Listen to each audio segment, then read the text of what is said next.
પરિવૃતમ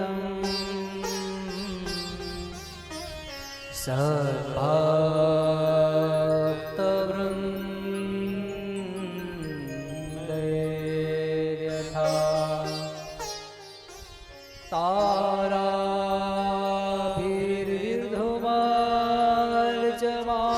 તારાભિર્વિર્ધુમાર્ચમાન મુરુધા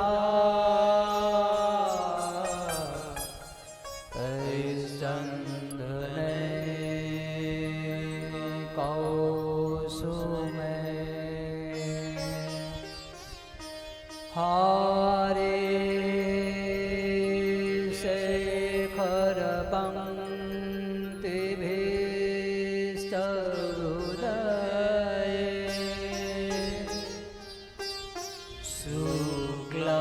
શુક્લાંબરમ ચિંતયે શુક્લાંબરમ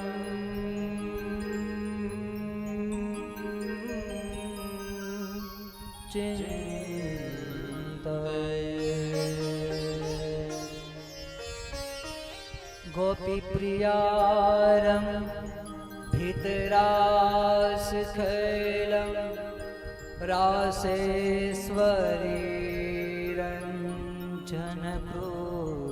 रासेश्वरीरञ्जनकृतहेलं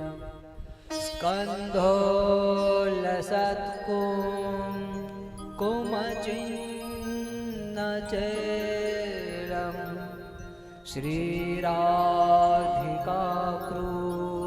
श्रीराधिकाकृष्णमहं नमामि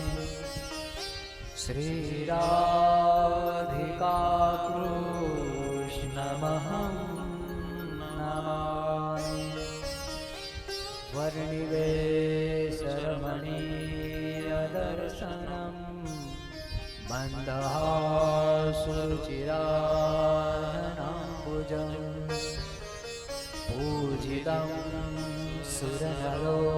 सुरनरोत्तमैर्मुदा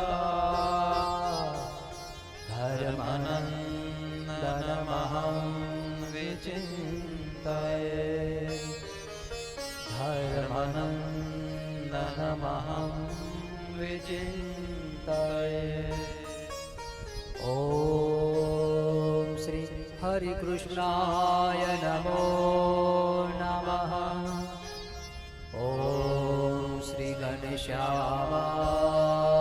नमो नमः ॐ श्री नरनारायण देवाय नमो नमः ॐ श्री राधा कृष्ण देवाय नमो नमः ॐ श्री विघ्न विनायक देवाय नमो नमः ॐ श्री कष्टभञ्जन देवाय नमो नमः ॐ श्रीमद्भागवत परमहंसेभ्यो नमो नमः ॐ श्री स्वामिनारायणाय नमो नमः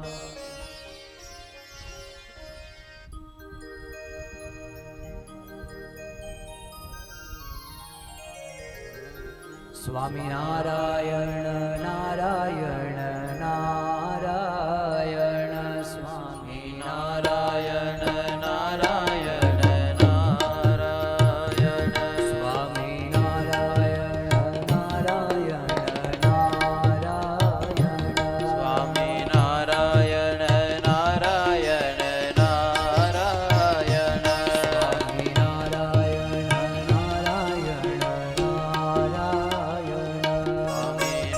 नारायण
શ્રી નર નારાયણ દેવની જય. શ્રી રાધા કૃષ્ણ દેવની જય.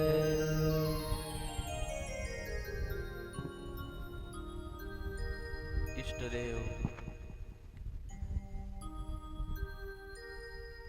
અનંત કોટી બ્રહ્માંડના નિયંતા પરમ કૃપાળુ ભગવાન શ્રી સ્વામિનારાયણ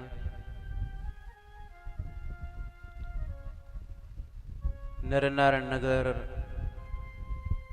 બિરાજમાન થઈ અને સર્વે ભક્તોના મનોરથ પૂર્ણ કરતા સહજાનંદ સ્વામી નરનારાયણ રાધા કૃષ્ણ દેવ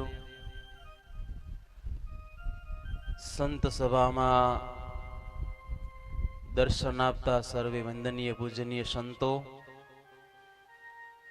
શ્રીજીના લાડીલા હરિભક્તોને ભાવથી જય સ્વામિનારાયણ.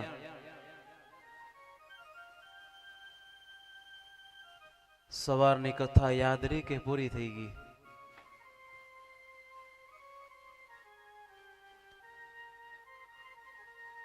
જે શાસ્ત્રનો વાલા ભક્તો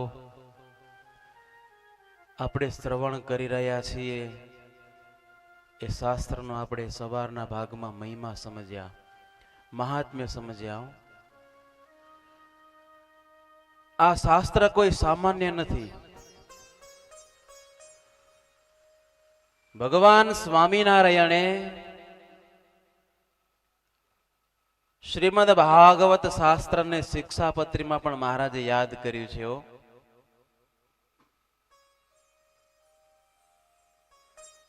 સવારના સત્રમાં સાંભળ્યું કે આ ભાગવત શાસ્ત્રના શ્રવણથી શું શું લાભ થાય છે. આ શાસ્ત્ર શ્રવણથી વાલા ભક્તો ગમે એવી આદિ વ્યાધિ અને ઉપાધિ હોય ને તરત ટળી જાય છે. એવું આ શાસ્ત્ર છે. સ્વયં જ્યારે ભક્તિ દેવીના જીવનમાં દુઃખ આવ્યું અને સનકાદિકો થકી જ્યારે આ સપ્તાહ વિધિ શ્રવણ કર્યું, શાસ્ત્રનું શ્રવણ કર્યું ને દુઃખ દૂર થઈ ગયું. જ્ઞાન અને વૈરાગ્ય પાછા પુનઃ પોતાની યથાવત સ્થિતિમાં આવી ગયા. બે હાથ જોડી સનકાદિકોને ભક્તિ દેવી એમ કહે કે હવે અમારે રહેવા માટે સ્થાન જોઈશે. સ્થાન કયું આપ્યું? ભગવાનના ભક્તના હૃદયમાં તમે સહપરિવાર ત્યાં નિવાસ કરીને રહેજો. એટલે જે ભગવાનના ભક્ત હોય ને એના હૃદયમાં ભક્તિ હોય, અને જે ભક્તના હૃદયમાં ભક્તિ હોય એના અંતરમાં ઠાકોરજી હોય ને હોય. એટલે એક વખત નારદજીએ ભગવાનને પૂછા કરે કે પ્રભુ, ક્યારેક ક્યારેક તમારા એક દર્શન દુર્લભ થઈ જાય છે, પાક્કું એડ્રેસ તમે કંઈક આપો તો સારું થાય. ઠાકોરજી કે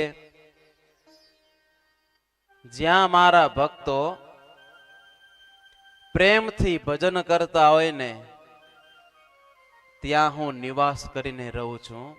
જ્યાં કથા વાર્તા થતી હોય ને ભક્તો એ ભજન થતા હોય, માળા મંત્ર જાપ થતા હોય ને ત્યાં ભગવાન હાજર હોય અને હોય.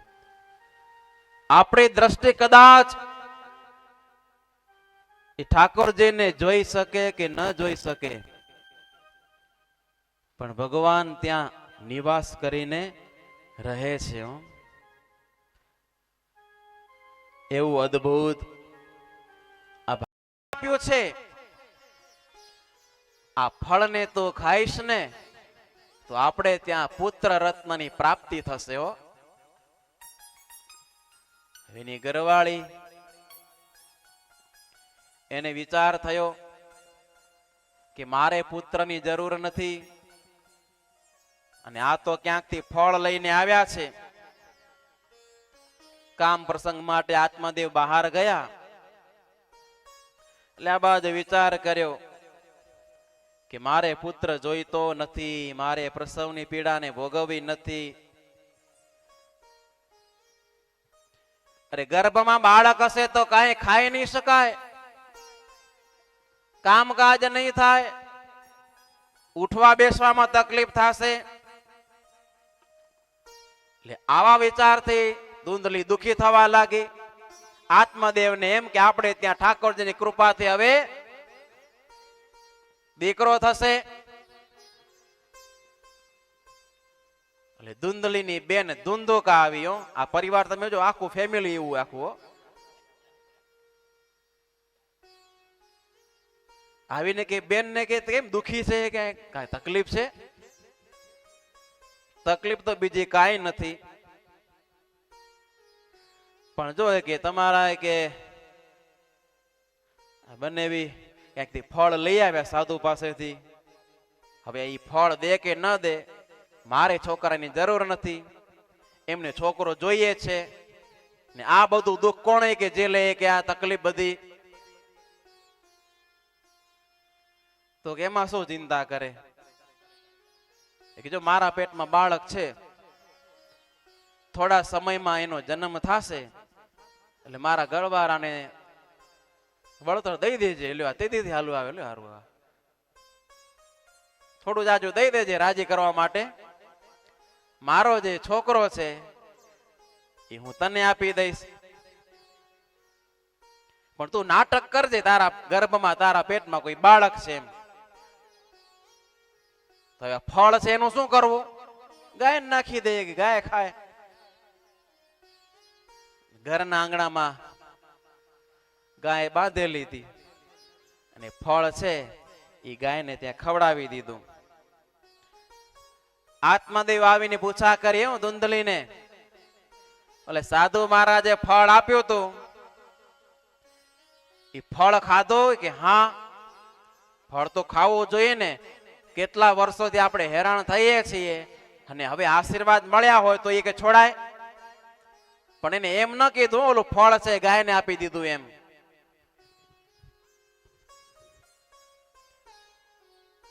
થોડા મહિનાઓ પસાર થયા, એની બેનને ત્યાં દીકરો થયો ને, એ દીકરો આપી ગઈ.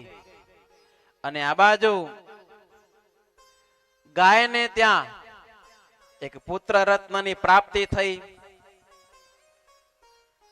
એના કાન ગાયના જેવા હતા,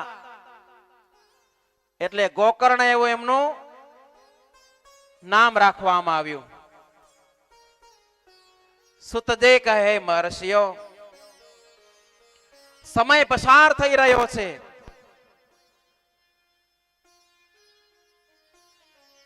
આ બાજુ ગોકર્ણ મહારાજ મોટા થઈ રહ્યા છે, આ બાજુ ધુંધુકારી એ પણ મોટો થવા લાગ્યો. ફરક કેટલો થયો તમે જુઓ. હવે સાધુના આશીર્વાદ કોઈ ક્યારે પણ નિષ્ફળ જાતા નથી. ગોકર્ણ પંડિત જ્ઞાની ધુંધુકારી મહાખલઃ સ્નાન શૌચ ક્રિયાહીનો દુર્ભક્ષી ક્રોધવર્ધિતઃ. ગોકર્ણ તો કે ભગવાનના ભક્ત જ્ઞાની થયા છે, અને ધુંધુકારી દુષ્ટ થયો.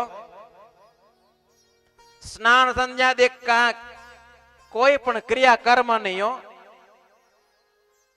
ન કરવાના કાર્ય કરે, ન ખાવાનું ખાય, ન જવા જેવી જગ્યાએ જાય. આવો દુષ્ટ સ્વભાવ વાળો થયો છે. પિતા આત્મદેવને બહુ દુઃખ દેવા લાગ્યો.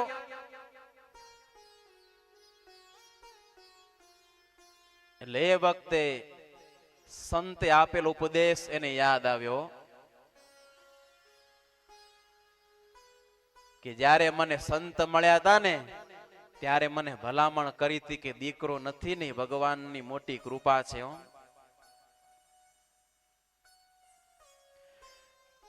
અરે આ દીકરો થયો તો કેવો દુષ્ટ થયો, કોઈ પણ જાતના સંસ્કાર નહીં, ભગવાનનું નામ નહીં.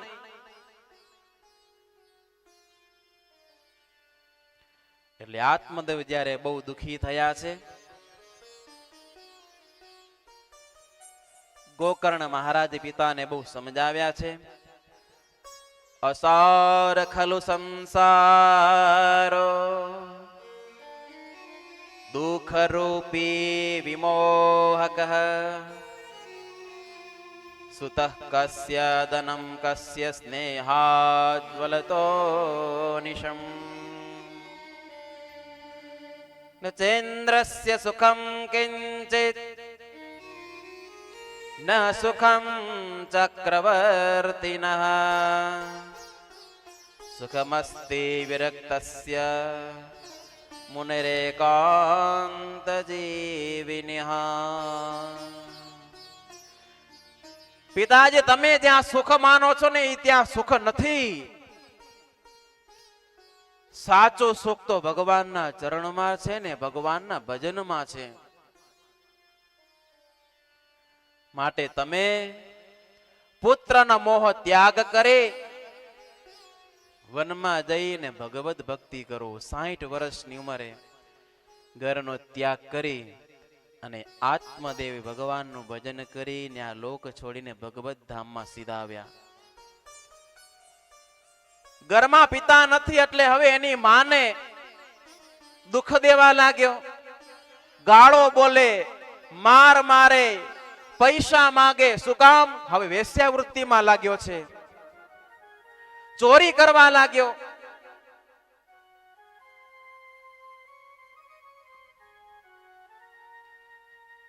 એક દિવસ વેશ્યાઓને એમ થયું કે હવે આ ચોરી કરીને આવ્યો છે એના કારણે આપણે બધાને કે દુઃખ થશે,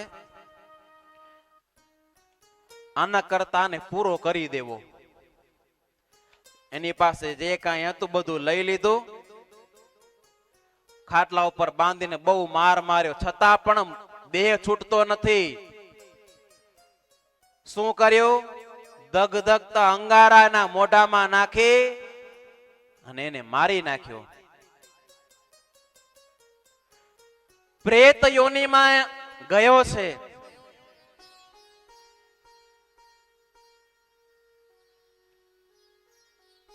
ગોકર્ણ મહારાજને ખબર પડી,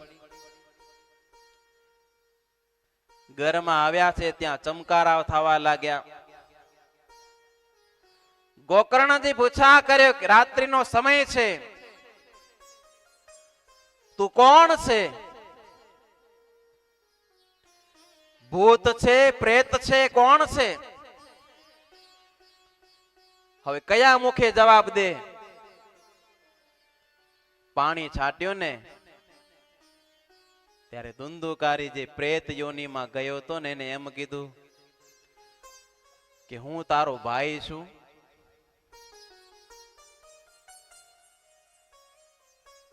મારી દુર્ગતિ થઈ છે, મારા કર્મો એવા હતા, મેં બ્રાહ્મણત્વ આ કુળને મેં લજ્જાવ્યું, પ્રેત યોનીમાં ગયો છું, મારું કંઈક સારું થાય એવું કરો. અરે મને સમાચાર મળ્યા તારા ગયા પછી તો મેં પિંડદાન કર્યું છે.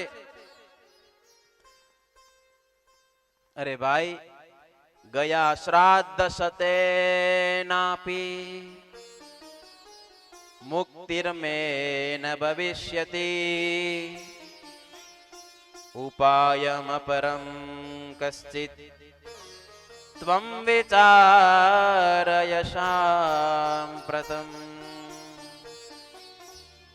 ગયામાં મારા પાછળ 100 શ્રાદ્ધ કરશો ને તો પણ મારી મુક્તિ નહીં થાય. મારી મુક્તિ માટે હે ગોકર્ણ ભાઈ કાંઈક બીજો ઉપાય કરો. ગોકર્ણજીની દયા આવી, ગમે એમ તો મારો ભાઈ તો છે.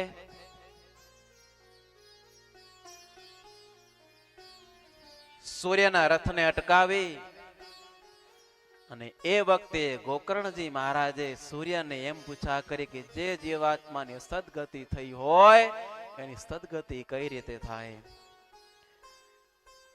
ત્યારે સૂર્યનારાયણ એમ કે શ્રીમદ ભાગવતાન મુક્ત સપ્તાહ વાચનમ કુરુ. શ્રીમદ ભાગવતની સપ્તાહ પારાયણ તમે કરો, એનાથી તમારા ભાઈની સદગતિ થશે. લે વખતે ધુંધુકારીના મોક્ષને માટે કથાનું ત્યાં આયોજન થયું. વાંસમાં બેસાડીને ત્યાં કથા શ્રવણ માટેનું સ્થાન આપ્યું.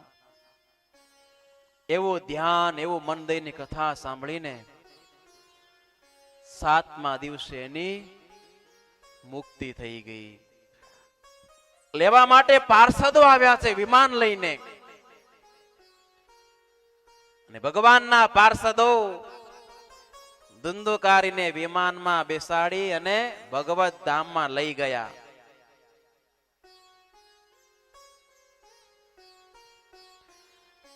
એટલે એ વખતે કથા સાંભળવા માટે તો ઘણા આવ્યા હતા, ઘણા બધા શ્રોતાઓ હતા, પણ બીજા માટે નહીં ને એક આ ધુંધુકારી માટે કેમ વિમાન આવ્યું?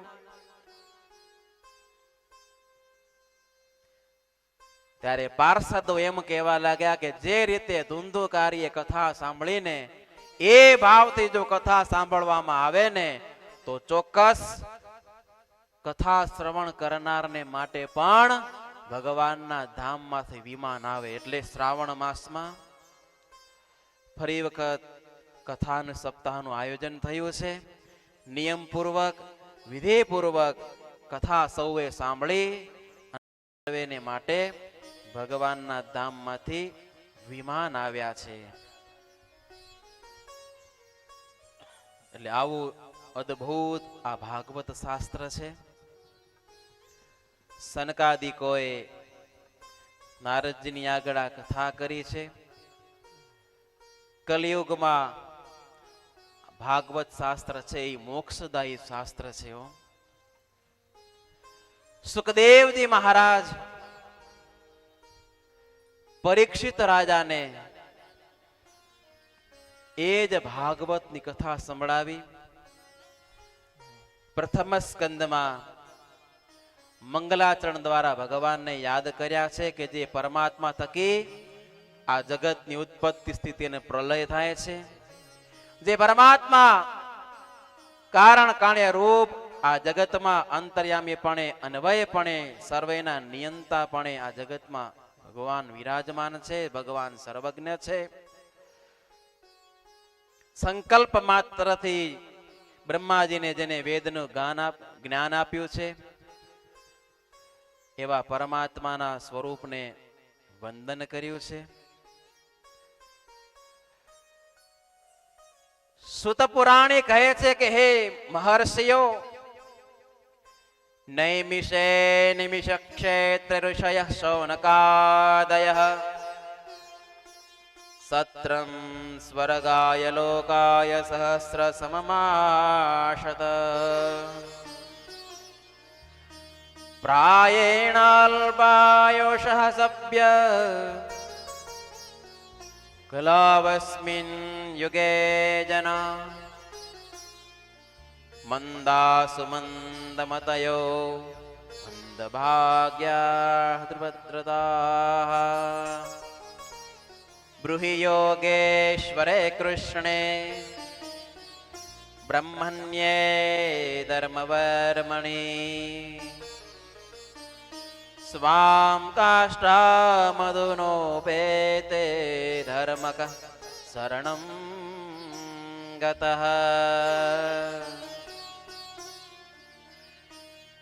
સૌનકાદિક મહર્ષિઓએ પ્રશ્ન પૂછ્યો છે, જીવાત્માનું આત્યંતિક કલ્યાણ કઈ રીતે થાય? ભગવાનની પ્રાપ્તિ કઈ રીતે થાય? તમામ શાસ્ત્રનો સાર નિચોડ શું છે? કૃષ્ણાવતારનું શું પ્રયોજન? ભગવાનનું કર્મ શું છે? એટલે પરમાત્મા શું કરે છે? ભગવાનના અવતારોની કથા સંભળાવો. છેલ્લો પ્રશ્ન એ પૂછ્યો કે ધર્મ કોને શરણે ગયો? એના ઉત્તરમાં સુત પુરાણીજી એમ કહે, જીવાત્માનું કલ્યાણ ભગવાનની નિષ્કામ ભક્તિ કરે ને એનાથી જીવાત્માનું કલ્યાણ કરે. સકામ ભક્તિ છે ને એ સ્વાર્થ વાળી ભક્તિ કહેવાયો. સકામ ભક્તિમાં શું હોય?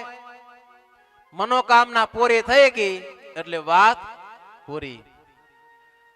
ખરેખર જો ભગવાન પ્રસન્ન થતા હોય ને વાલા ભક્તો, તો ભગવાન નિષ્કામ ભક્તિથી પ્રસન્ન થાય છે. તમામ શાસ્ત્રનો સાર,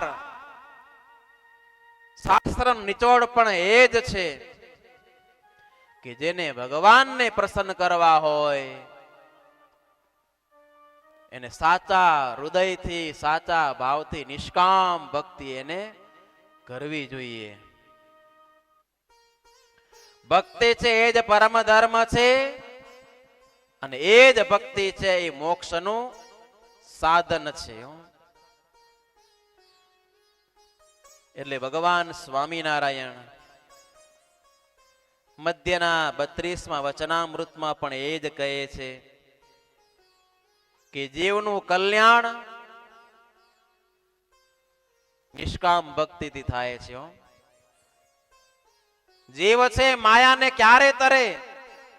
જ્યારે નિષ્કામ ભક્તિ કરે છે ને ત્યારે ઈ માયાને તરે છે. એટલે ભગવાનને પ્રસન્ન કરવાનું સાધન નિષ્કામ ભક્તિ છે. અને ભક્તિ પણ કેવી હોવી જોઈએ? અખંડ હોવી જોઈએ. થોડા દિવસ કરે અને વળી બંધ થઈ જાય એવી નહીં હો. હા, ઘણાના નિયમ એવા હોય, બધા લેતા હોય એટલે હારો હાર લઈ લે. ધીરે ધીરે જેમ જેમ દિવસો જાય ને એમ પછી ઢીલું થતું જાય. હા, એવી ભક્તિથી ભગવાન રાજી ન થાય. એક નિષ્કામ જોઈએ અને અખંડ જોઈએ. એ ભક્તિ કરવાથી શું ફળ મળે છે? તો કે ભગવાન એ ભક્તિથી પ્રસન્ન થાય છે. નિષ્કામ ભક્તિથી થાય છે, પણ સકામ ભક્તિથી ક્યારે ભગવાન પ્રસન્ન થતા નથી. કૃષ્ણાવતાર ભગવાને શા માટે ધારણ કર્યું? એનું પ્રયોજન શું? ભગવાન શા માટે અવતાર ધારણ કરે છે? તો કે ભક્તોને લાડ લડાવવા માટે.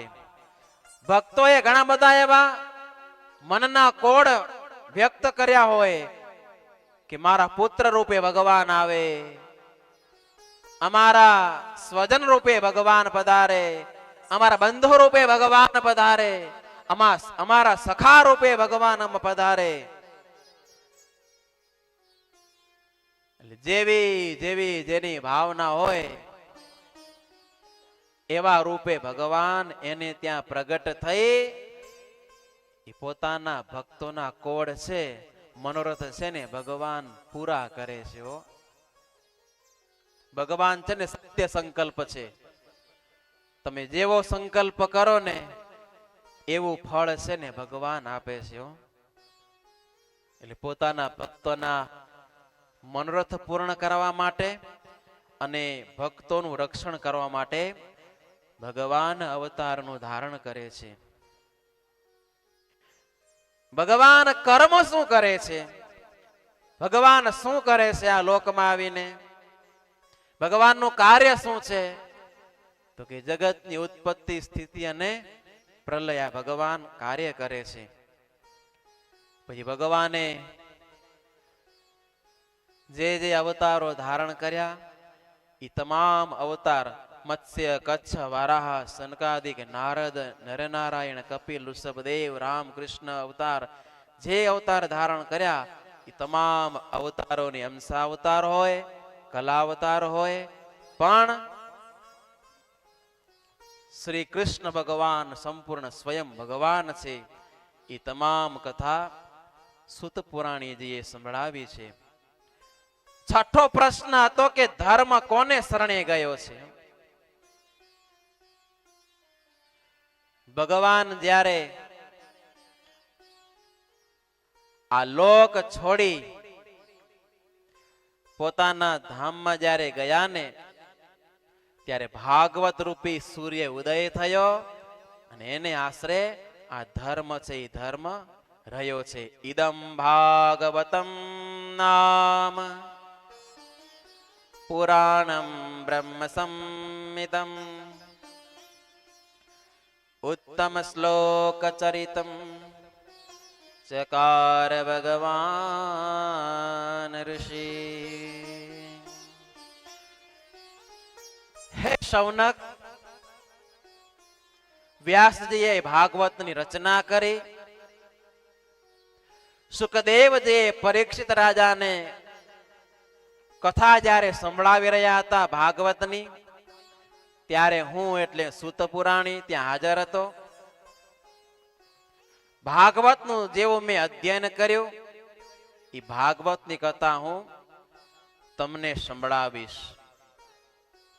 શૌનક મહર્ષિએ પ્રશ્ન કર્યો, કસ્મિન યુગે પ્રવૃત્તેયમ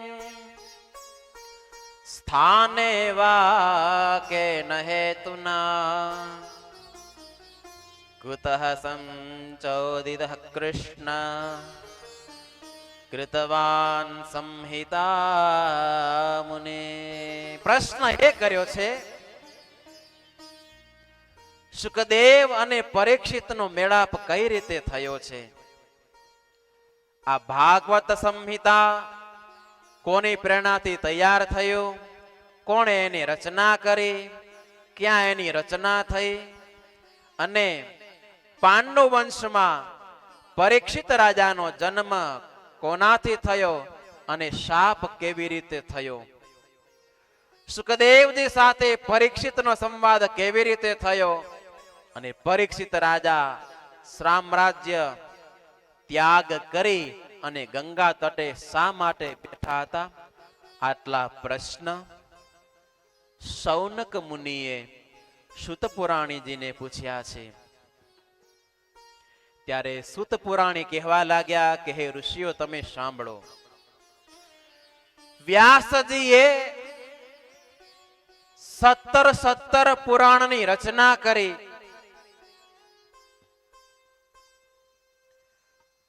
છતાં પણ મનમાં અસંતોષ. એ જ વ્યાસજી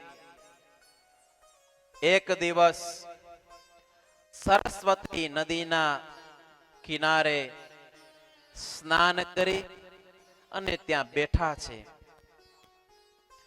બેઠા બેઠા વિચાર કરે છે, મેં વેદના 4 વિભાગ કર્યા.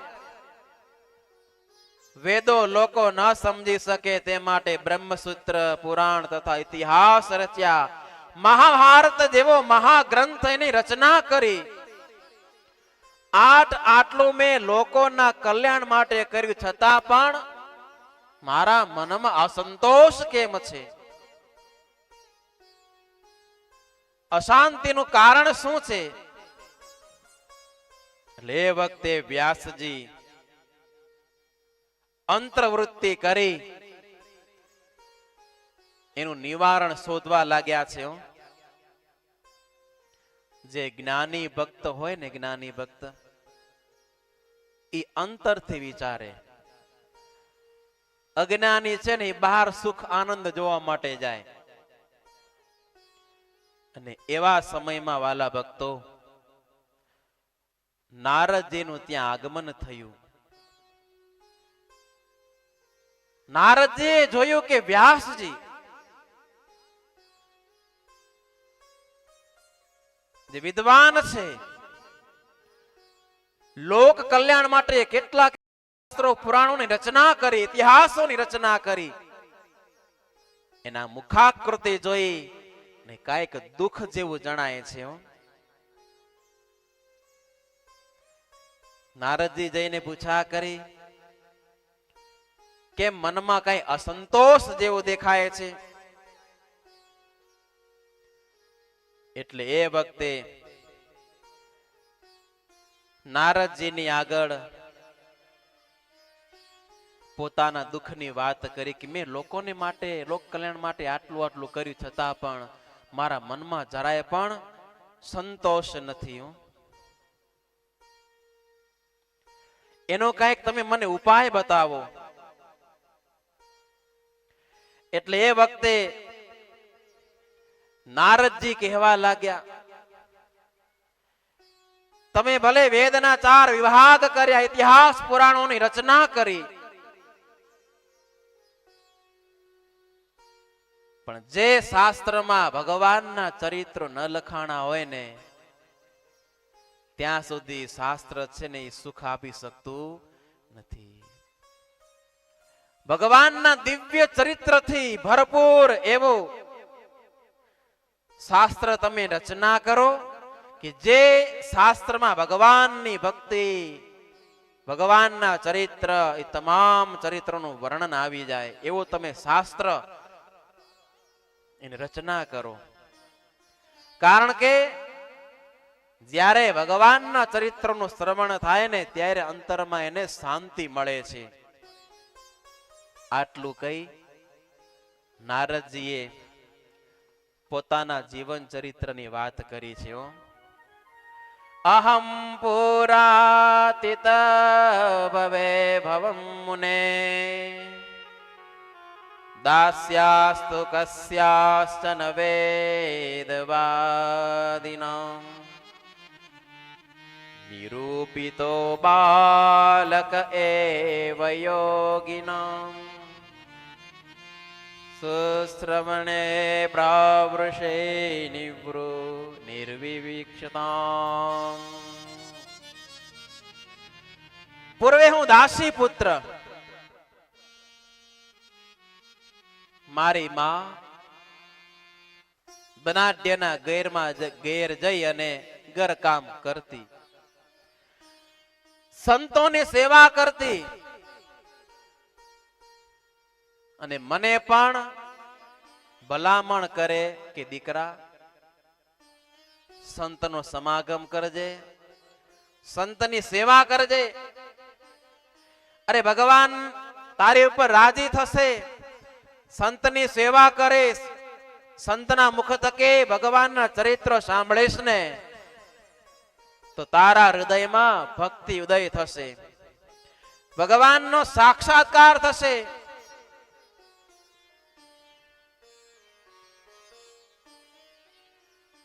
ચાતુર્માસના દિવસો આવ્યા, ગામમાં સંતો આવે. મારી માને તો સમય ન મળે,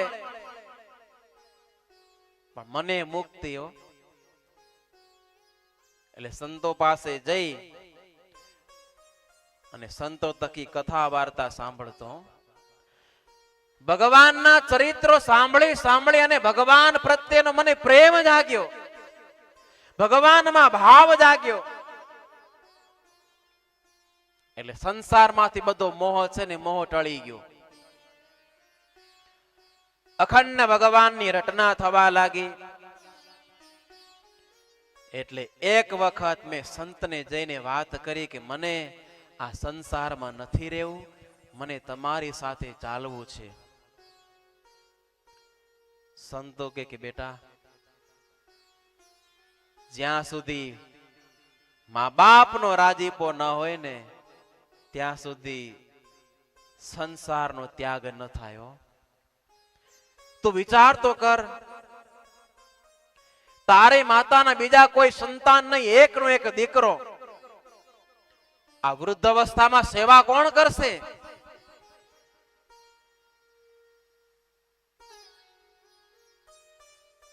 સંતો તો ચાતુર્માસ પૂર્ણ થયું એટલે વિદાય થઈ ગયા.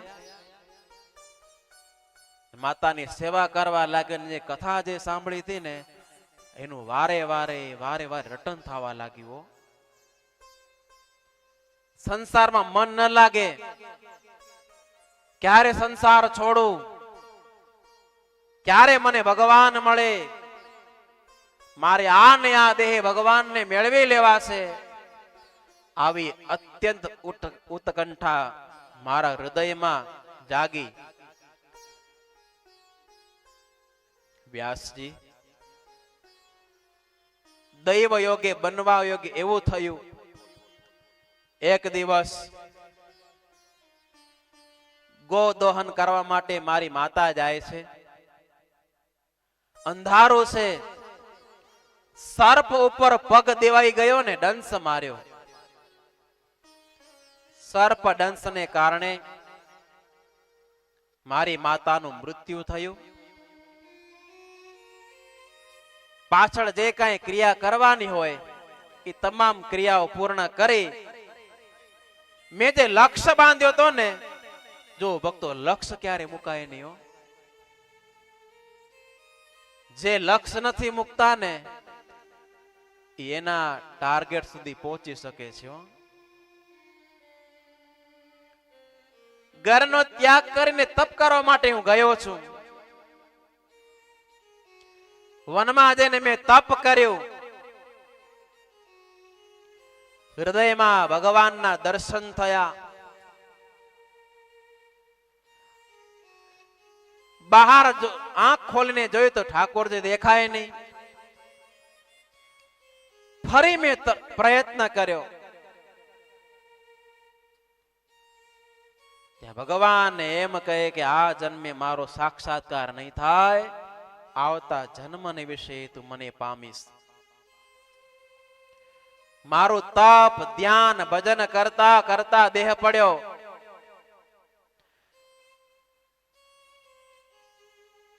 કલ્પના અંતે ભગવાનમાં લીન થયા.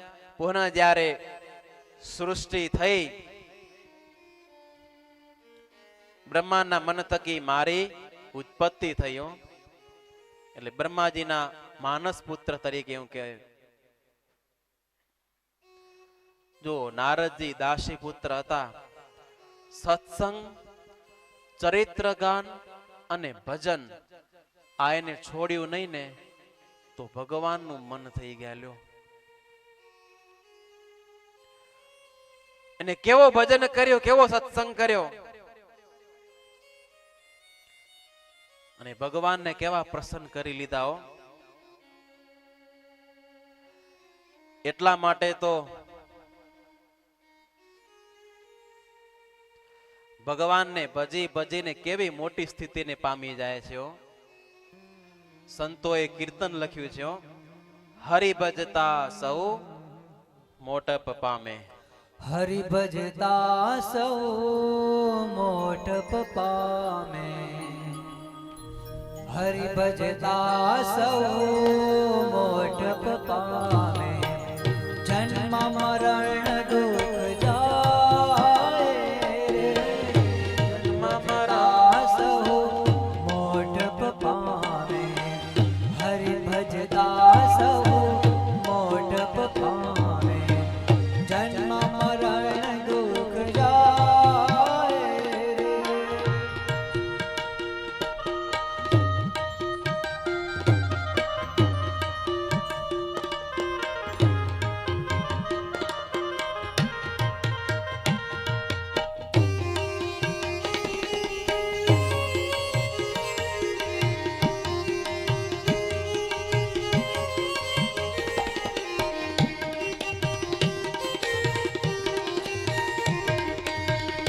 નારદજી પોતાની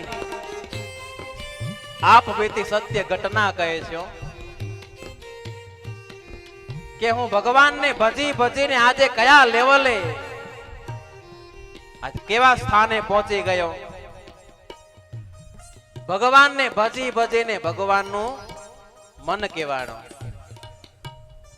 ઓ મુનિ નારદની જાતન જોતા. નારદની જાતને જોતા. દાસી પુત્ર જગ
ભજતા સહુ મોટપ પામે.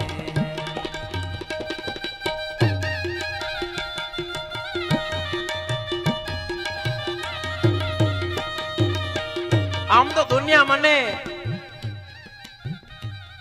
દાસી પુત્ર કરીને સંબોધતી, દાસીને ત્યાં જન્મેલો ને, પણ ભગવાનનું એવું ભજન કર્યું ને ભગવાનનું મન કહેવાય ગયું. આજે વેદ પુરાણ જેની વખાણ કરે છે, મારી વાત નહીં, રાધાજી જો ભગવાનને હૈયામાં ધાર્યા તો આજે ઠાકોરજીની બાજુમાં બેસી અને રાધાજી પૂજાઈ રહ્યા છે. લ્યો,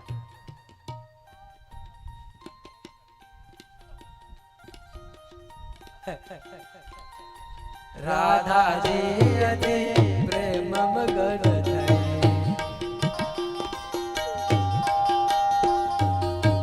રાધાજી અતિ પ્રેમ મગન થઈ, ઉરધાર્યા ગિરધારી રે, ઉરધાર્યા ગિરધારી રે, હરિવર વર હરિ તુલ્ય થયા છે, હરિવર વર હરિ તુલ્ય થયા તે, ભજન કરે નર નારી રે, ભજન કરે નર નારી રે.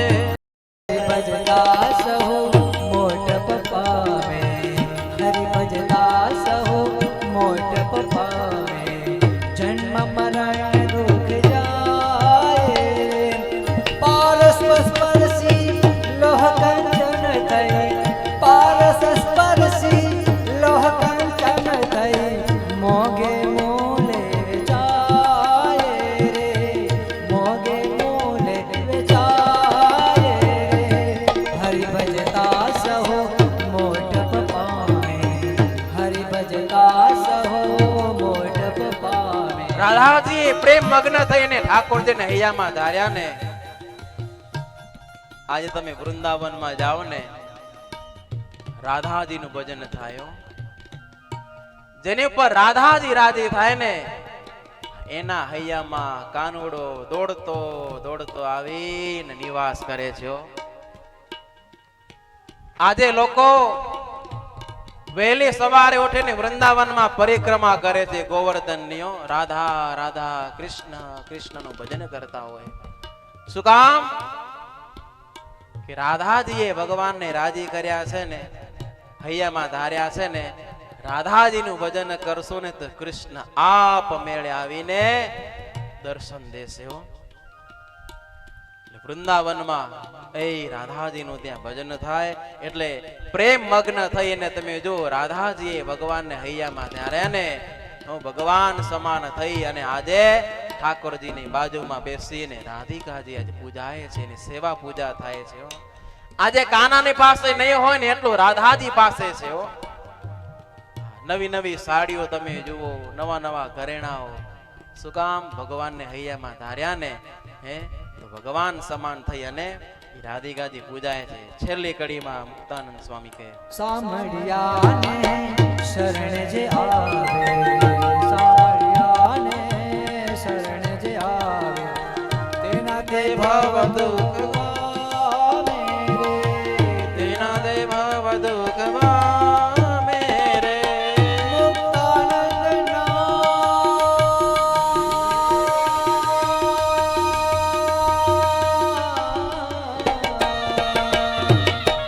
મુક્તાનંદના નાથને મળતા, મુક્તાનંદના નાથને મળતા, અખંડ એવા તણ પામે રે, અખંડ એવા તણ પામે રે, હરિ મોટપ પામે, હરિ ભજતા સૌ મોટપ પામે, જન્મ મરણ દુઃખ જાય રે, જન્મ મરણ દુઃખ જાય રે, પારસ સ્પર્શી લોહ કંચન થઈ,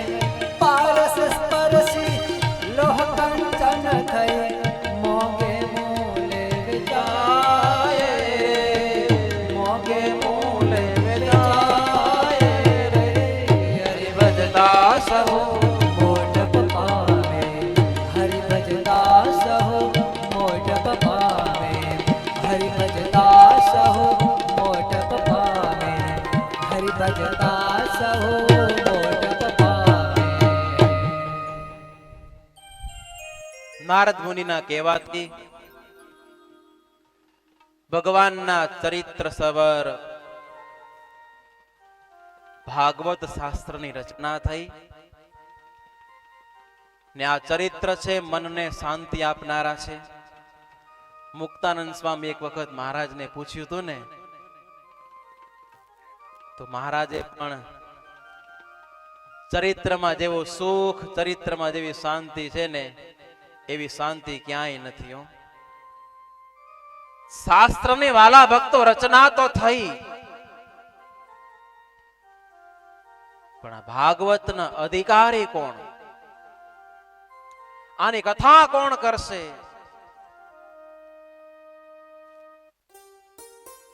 વિચાર કર્યો કે આ ભાગવત ને જો યોગ્ય હોય ને તો એક સુખદેવજી છે, જે ગર્ભયોગી છે, આત્મજ્ઞાની છે, વૈરાગ્ય નિષ્ઠ છે, અવિકારી છે, જેનામાં લોભ નથી, ક્રોધ નથી, કોઈ પણ જાતના દોષ નથી.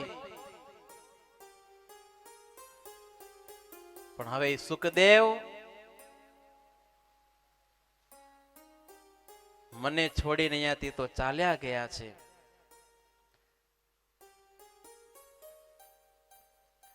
એટલે એ વખતે વ્યાસજીએ શિષ્યોને તૈયાર કર્યા, 2 શ્લોક એમને આપ્યા છે. ઠેર ઠેર વિચરણ કરો, આ પૃથ્વીમાં સર્વત્ર વિચરણ કરો, આ શ્લોકનું ગાયન કરો. આ શ્લોકમાં એવી તાકાત છે, આ શ્લોકમાં એવું સામર્થ્ય છે કે આ શ્લોકને સાંભળી અને અવશ્ય સુખદેવ અમારી પાસે આવશે. અને કયો શ્લોક હતો? બરહા પીડમ નટવર વપુઃ કર્ણયો કર્ણિકારમ વિવ્રજ્વાસ કનક કપિશમ વૈજયંતીમ ચમાલમ રંદ્રાન્વેણ હૃદરસુદયા પૂરયન ગોપવૃંદૈ વૃંદારણ્યમ સ્વપદરમણમ પ્રવિશત कीर्तिः अहो बकीयं स्तनकालकूटं जिगां सयापाययदप्यसाध्वी लेबे गतिं धात्रिचितां ततोऽन्यं कं वा दयालुं शरणं व्रजेम कं वा दयालुं શરણમ વ્રજેમ.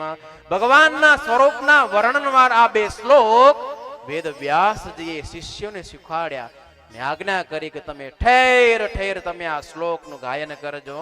કે જેને મસ્તક ઉપર મોરપીંછનો મુગટ ધારણ કર્યો છે, કર્ણ ઉપર કર્ણિકારથી શોભતા સોના જેવા કપી સમાન વસ્ત્રો વાળા વૈજયંતી માળાને જેને ધારણ કરી છે, એવા નટવર સુંદર વેશ વાળા, જેના અધરામૃતથી વેણુના છિદ્રને પૂરતા વગાડતા ગોપ બાલોથી ગવાયેલી કીર્તિ ગુણગાન એવા ભગવાન શ્રી કૃષ્ણ પોતાની રમણ રીતિથી વૃંદાવનમાં પ્રવેશ્યા.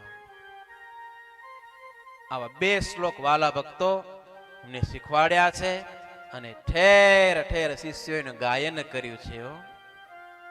આ શ્લોકને સાંભળી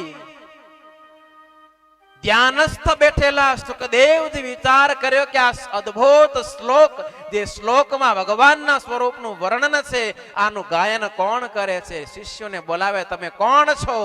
અમે તો વેદ વ્યાસના શિષ્યો છીએ. અરે એ તો મારા પિતા છે, અને તમારા પિતા પાસે જે સંપત્તિ છે ને, એવી સંપત્તિ આ બ્રહ્માંડમાં કોઈ પાસે નથી. માટે તમે ચાલો, આ શ્લોક અમે તમારા પિતા પાસેથી શીખ્યા છીએ. આવા તો વ્યાસજીએ 18,000 શ્લોકની રચના કરી છે. માત્ર આ તો 2 સેમ્પલ લઈને અમે આવ્યા છીએ.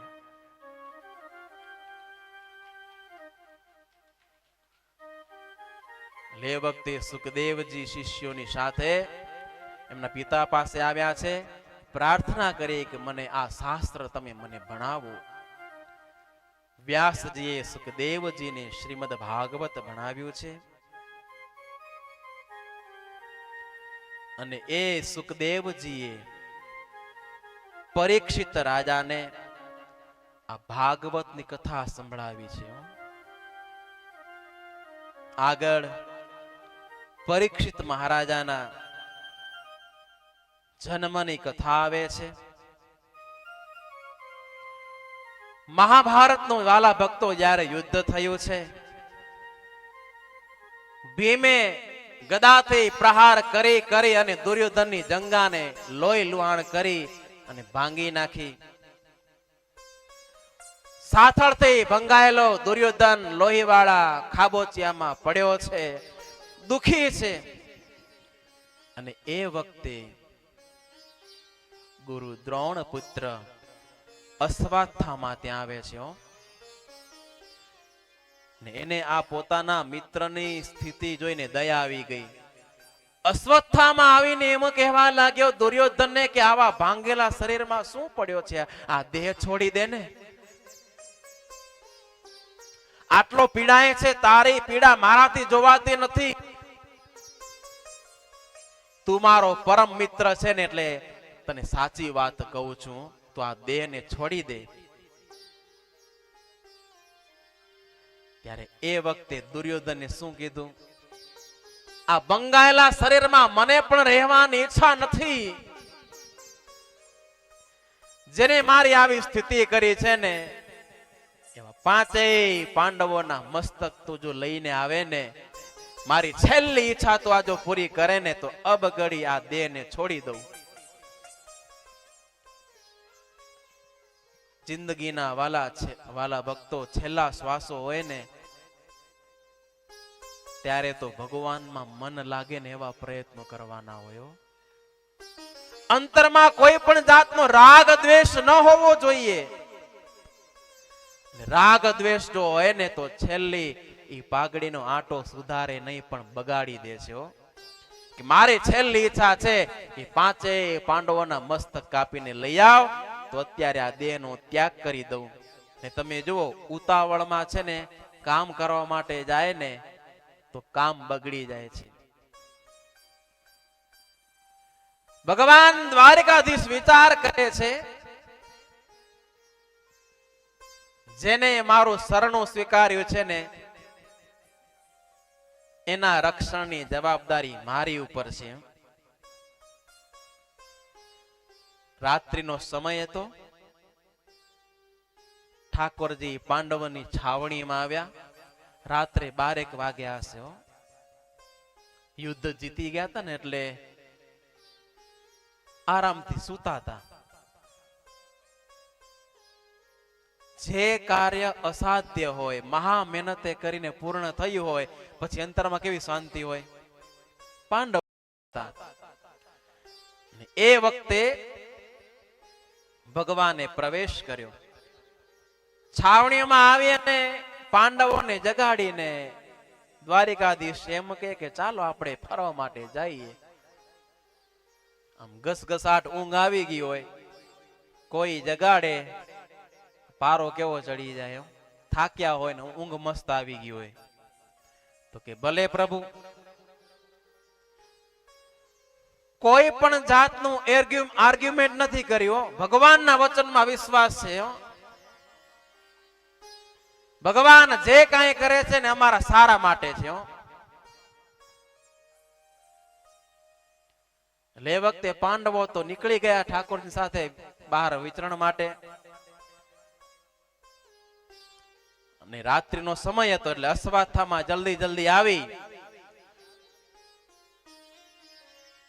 પાંડવોના દીકરા જે છાવણીમાં સૂતા હતા આવીને તરત મસ્તક કાપીને લઈ આવ્યો છે.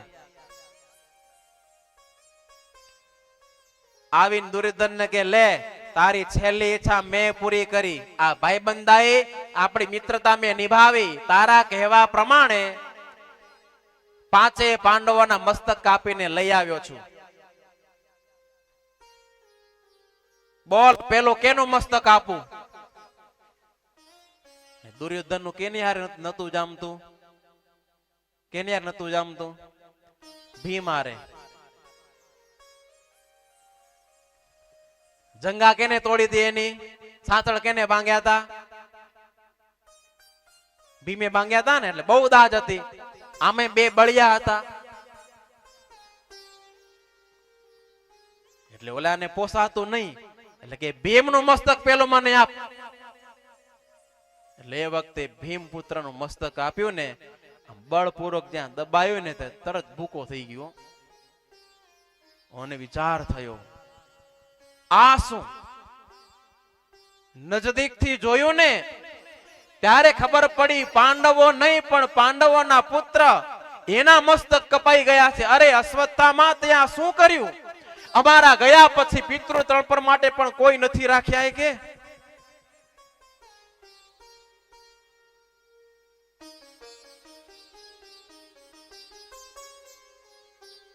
દુર્યોધન રડવા લાગ્યો કે અમારા પરિવારમાં જે કોઈ પાછળ જે બચ્યા હતા ને એના તો મસ્તક કાપીને લઈ આવ્યો.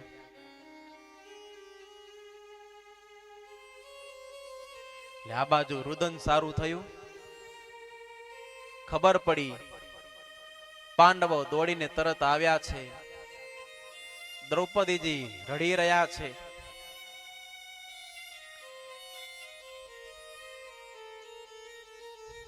અર્જુન કે પાંચાલી બોલ, આ કામ કેને કર્યું? જાણ થઈ અશ્વત્થામાએ કર્યું છે.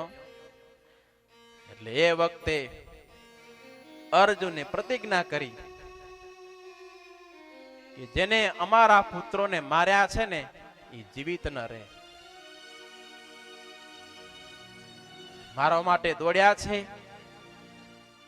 આગળ અશ્વત્થામા જાય છે ને પાછળ અર્જુન દોડ્યા છે.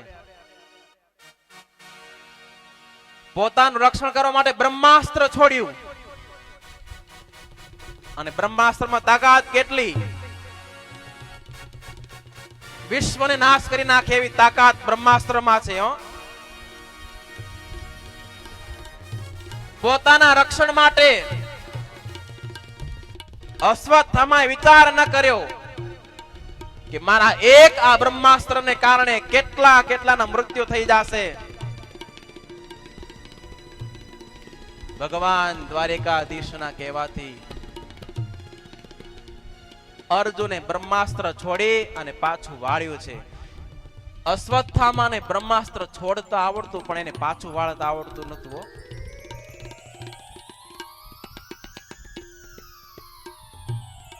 અશ્વત્થામાના પિતા જ પાસે અર્જુને વિદ્યા શીખેલી, પણ કેટલો બેમાં તફાવત. ભગવાનના કહેવાથી બ્રહ્માસ્ત્ર છોડ્યું છે એટલે બંને બ્રહ્માસ્ત્ર પાછા વળી આવ્યા છે. ભગવાન કહેવા લાગ્યા કે હવે આને તો મારી નાખ, આતતાઈ છે. તમારા પુત્રને માર્યા છે માટે અર્જુન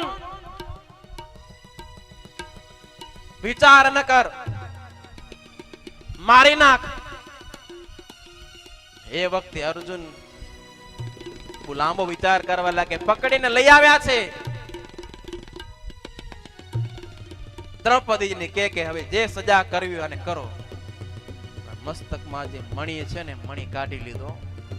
આને મારવો નથી. જેમ હું રુદન કરું છું ને, અને બ્રાહ્મણ તો અબધ્ય કહેવાય, આને મારશો તો એની માં રડશે, મારે બીજી માને રડાવી નથી.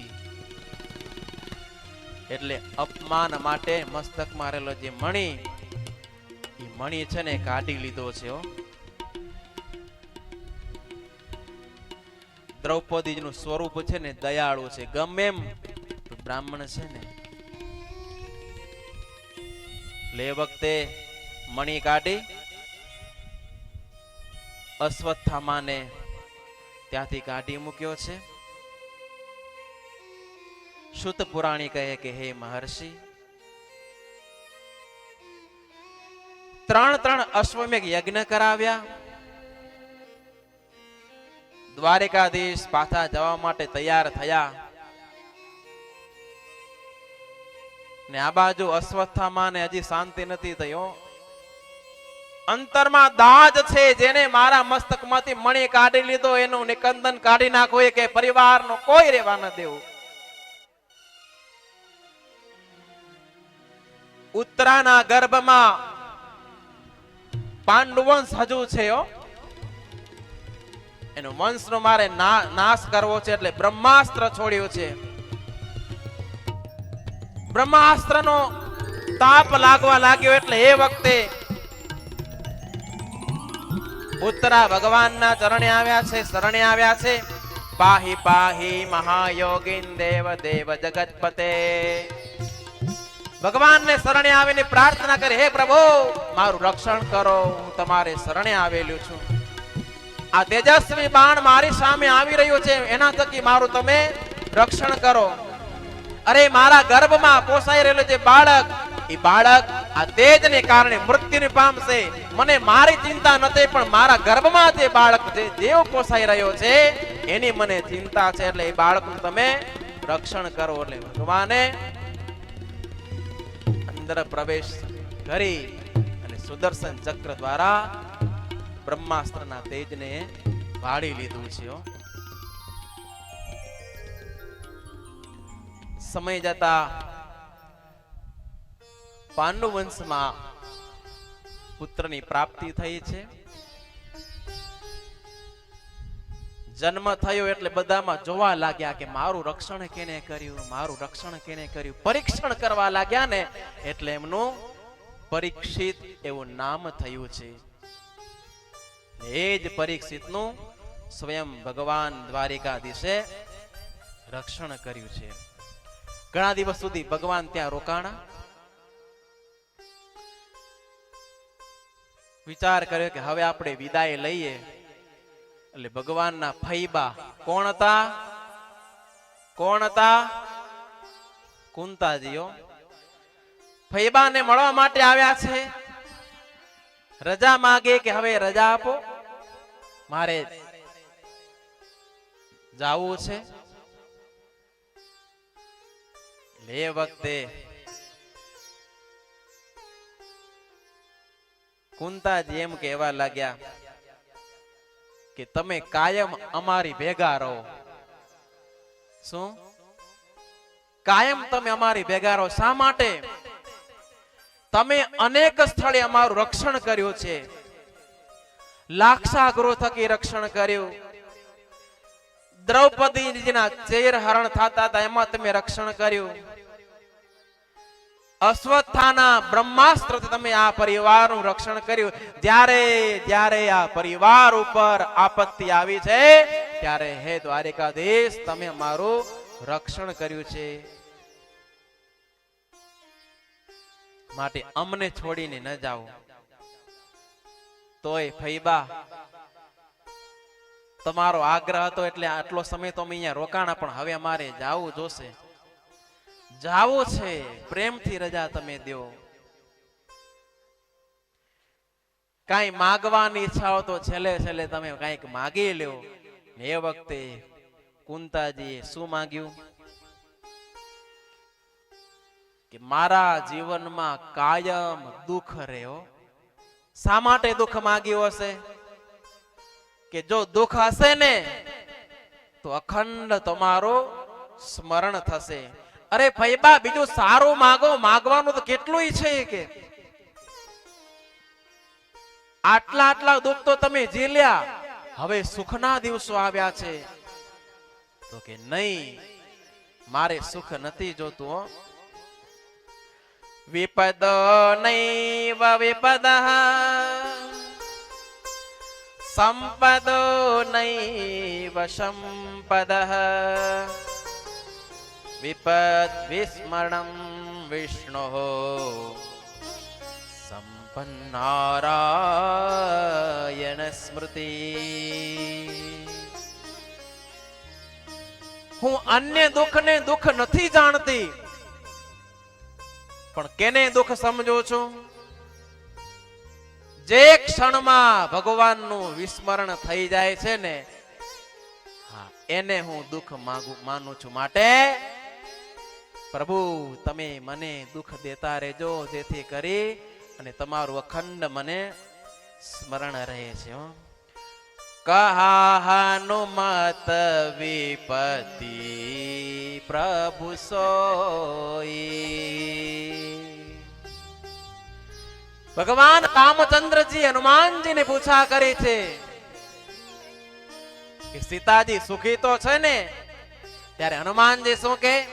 કહા હનુમત વિપતિ પ્રભુ સોઈ. જબ તજ સુમિરન ભજન ના હોય, જબ તજ સુમિરન ભજન ના હોય, કહા હનુમત વિપતિ પ્રભુ સોઈ. જ્યારે ભગવાનનું વિસ્મરણ થઈ જાય છે ને, એ જ દુઃખ છે હો. એટલા માટે તો ભગવાન સ્વામિનારાયણ પ્રથમના 22મા વચનામૃતમાં એમ કહે કે જે ભગવાનનો ભક્ત છે ને, એ સર્વે ક્રિયામાં ભગવાનનું સ્મરણ કરે. હાલતા ચાલતા કોઈક સાથે વાત કરતા હોય ને, તો અનુસંધાન ઈ હોય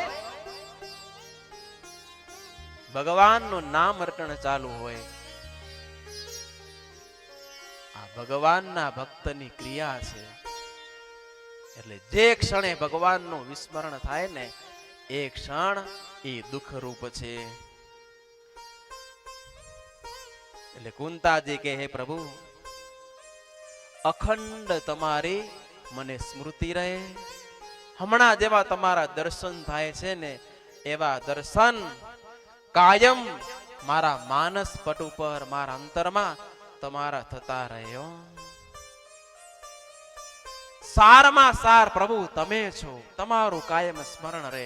ભગવાન પાસે જ્યારે માંગણી કરીને, ત્યારે આ લોકની સંપત્તિ નહીં, પણ તમે કાયમ અમારી ભેળા રહો, તમારું કાયમ સ્મરણ રહે ને, એવી કૃપા અમારી ઉપર તમે કરતા રહો ને. ભગવાનની પાસે વાલા ભક્તો આ માગવાનું છે, આ જાણવાનું છે ને, આ શીખવાનું છે. એટલા માટે તો એમ કહેવાય, સુખાવસાને ઇદમેવ સારં દુઃખાવસાને ઇદમેવ જ્ઞેયં. સુખાવસાને ઇદમેવ સારં દુઃખાવસાને ઇદમેવ જ્ઞેયં. દેહાવસાને ઇદમેવ ચાપ્યં. ગોવિંદ દામોદર માધવેતિ. ગોવિંદ દામોદર માધવેતિ. સુખાવસાને ઇદમેવ સારં દુઃખાવસાને ઇદમેવ જ્ઞેયં. દેહાવસાને ઇદમેવ ચાપ્યં. ગોવિંદ દામોદર માધવેતિ. સુખ હોય યા દુઃખ હોય, દેહનો અંત સમય આવે ને, ત્યાં સુધી ભગવાનનું સ્મરણ કરતું રહેવું. હે ગોવિંદ, હે માધવ. ભગવાનનું નામ સ્મરણ જેટલું વધારે ચાલુ રહેશે ને, એટલું અંતર શુદ્ધ થશે હો. ને જેનું અંતર શુદ્ધ હશે ને એના અંતરમાં ભગવાનના દર્શન થાય. દર્પણમાં આપણે જેવા હોઈએ ને એવું દર્પણ બતાવે. એમ અંતર જો શુદ્ધ કરવું હોય, એ અંતરમાં જો ઠાકોરજીના દર્શન કરવા હોય ને તો અખંડ કાયમ ભગવાનનું નામ સ્મરણ કરવું.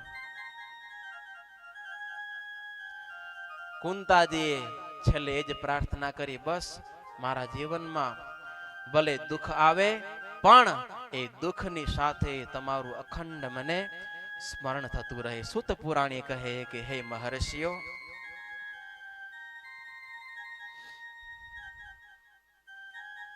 આ રીતે ભગવાન દ્વારિકાધીશ ત્યાંથી રજા લઈ અને નીકળ્યા છે.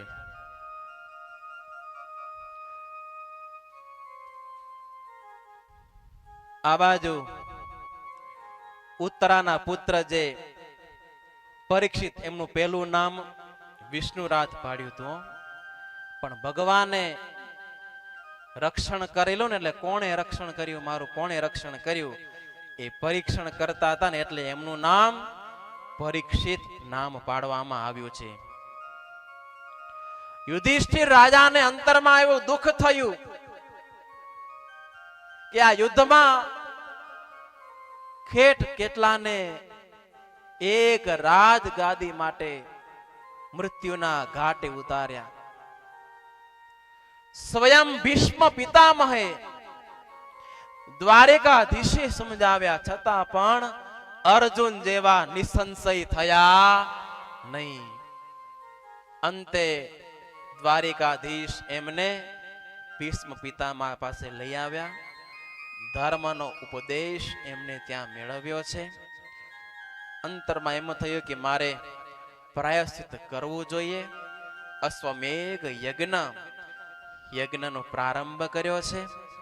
આ બાજુ વિદુરજી યાત્રા કરવા માટે, તીર્થાટન માટે નીકળી ગયેલા.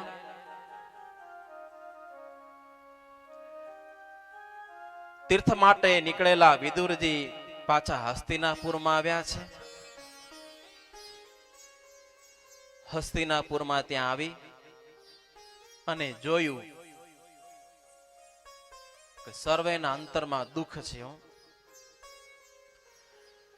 વિદુરજી યદુકુળ નાશ સિવાય સર્વે વૃત્તાંત એના પણ સમાચાર મળ્યા છે. વિદુરજીએ મોટા ભાઈ ધૃતરાષ્ટ્રને આવીને વાત કરી છે કે ભાઈ, તમારી ઉંમર ઢળી છે, વૃદ્ધ અવસ્થાને તમે પામ્યા છો, શરીરમાં ગડપણ આવી ગયો છે, તમારો મૃત્યુનો સમય નજીક આવ્યો છે. હવે આ શરીર તમારો કોઈ પણ જાતનો સ્વાર્થ સિદ્ધ કરે એવું સક્ષમ નથી. માટે શરીરની મમતા છોડો. અહો મહિયસે જંતઃ જીવિતાશાયયામ ભવાન ભીમાર વિવર્જિતમ પિંડમ આદત્તે ગૃહપાલ. હવે તમે ભગવાનનું ભજન કરો. દિવસો થોડા છે. આ બધું પતી ગયું હતું ને. ભગવાનને ખબર હતી ધૃતરાષ્ટ્રને દાજ હતી. કેનામાં દાજ હતી?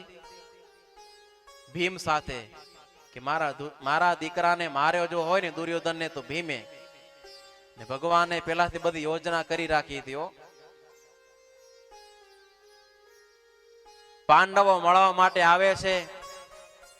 ભીમનું પૂતળું તૈયાર ભગવાને કરી રાખ્યું હતું. ધૃતરાષ્ટ્ર તો દેખતા નતા. એટલે એમ કીધું કે મારે તો ભીમને મળવું છે. ને હાથમાં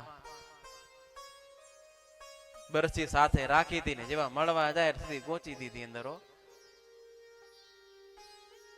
લોહી નીકળ્યું નહીં. ખબર પડી કે જેને ભગવાન રાખે ને એને કોઈ કાંઈ બગાડી શકતું નથી. એટલે છેલ્લે વિદુરજી એમને ઉપદેશ કરે કે હવે તમે ઘેડા થયા. આ તમારું શરીર કેવું છે, કેટલું ગરડું થઈ ગયું કે આમાં કોઈ પણ જાતનો તમારો સ્વાર્થ સિદ્ધ નહીં થાય. એટલે હવે છેલ્લે છેલ્લે તમે વૃત્તિઓ પાછી વાળી અને ભગવાનનું તમે ભજન કરો. આ પાંડવ પુત્રમાં જે રાગ દ્વેષ છે ને તમે છોડી દો. તમારા ભાઈના દીકરા છે, આ તમારા જ છે, એના પ્રત્યે ભાવ રાખી અને તમારી જે સેવા કરે એ સેવા તમે સ્વીકારીને તમે પ્રભુનું ભજન કરો.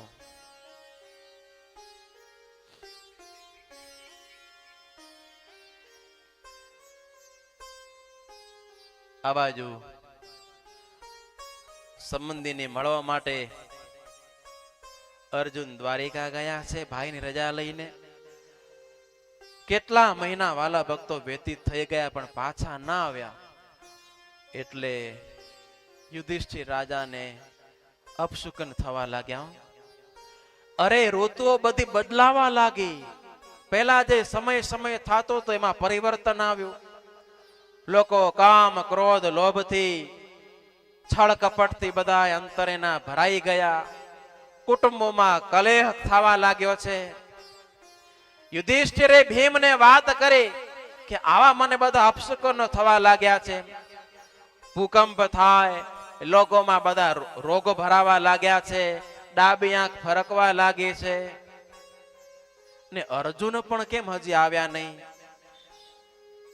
આમ જ્યાં ચિંતા કરે અર્જુન ત્યાં આવે છે.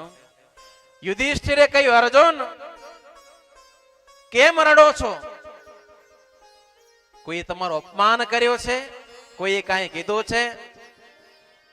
શરણાગતની તમે રક્ષા નથી કરી શક્યા? દ્વારિકામાં ભગવાન અને યાદવો સુખી તો છે ને? રડતી આંખે અર્જુને એમ કીધું, ભાઈ જેના બળે મત્સ્ય વેદ મેં કર્યો તો,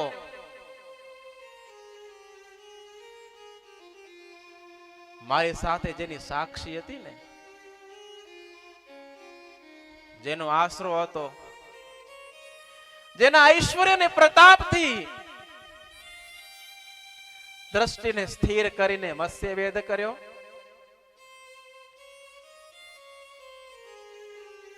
ઇન્દ્રને જીત્યા, જેના કહેવાથી જેની આજ્ઞાથી ભાઈ ભીમે જરાસંધનો વધ કર્યો, જેની કૃપાથી સદેહે સ્વર્ગમાં ગયો, જેના બળે કૌરવ સૈન્ય એનો નાશ કર્યો, જેમાં 10,000 શિષ્યો સહિત દુર્વાસા એના થકી આપણું રક્ષણ કર્યું. મને પાર્થ, હે અર્જુન, હે સખા, આવા સંબોધનથી જે મને બોલાવતા ને એ દ્વારિકાધીશ આપણને છોડીને સ્વધામ પધાર્યા. યાદવોને વિપ્રનો શ્રાપ થયો,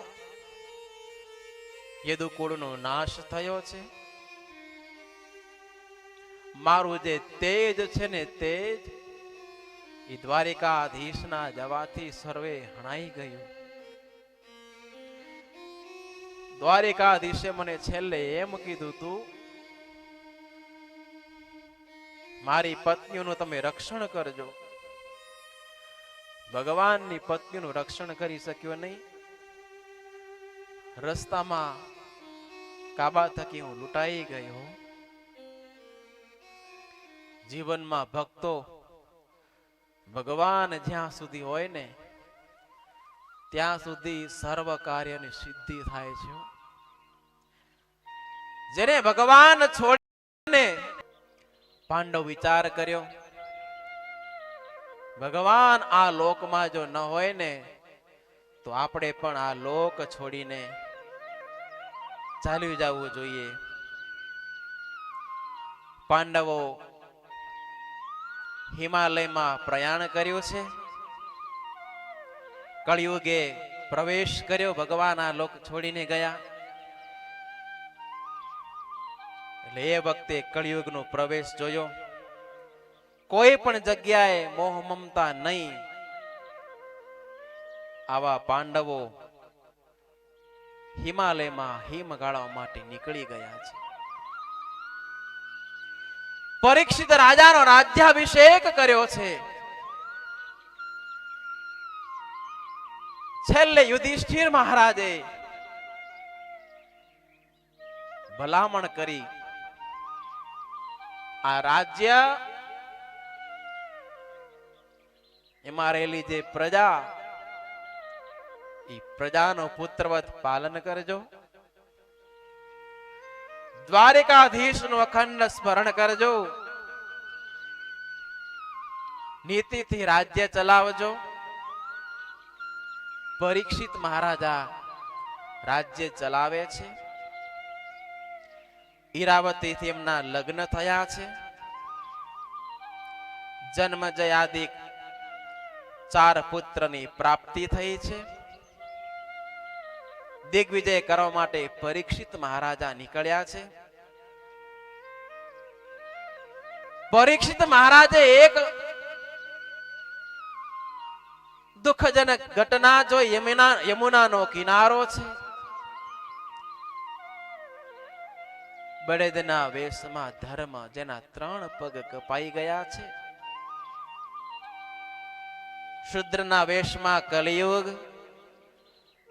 એ બળદને દુઃખ દઈ રહ્યો છે. 3 પગ કાપ્યા ને 1 પગે બળદ ઉભો છે. 3 પગ તપ, પવિત્રતા અને દયા, અને 4થો પગ છે ને સત્ય. સત્યના પગે એ ધર્મ છે ને ધર્મ કાયમ ટકી રહે છે. પરીક્ષિતે કીધું તું પાપી કોણ છે? મારા રાજ્યમાં આવો ધર્મ? મારી નાખીશ, જીવ તો નહીં મૂકું. ત્યારે એમ કહે કે હું કલી છું, હું તમારે શરણે છું. શરણાગતનું રક્ષણ કરવું, મને તમે મારશો નહીં. અરે કેમ ન માનું? તારામાં તો દુર્ગુણો છે. દુર્ગુણો ભલે હોય પણ મારામાં એક ગુણ છે.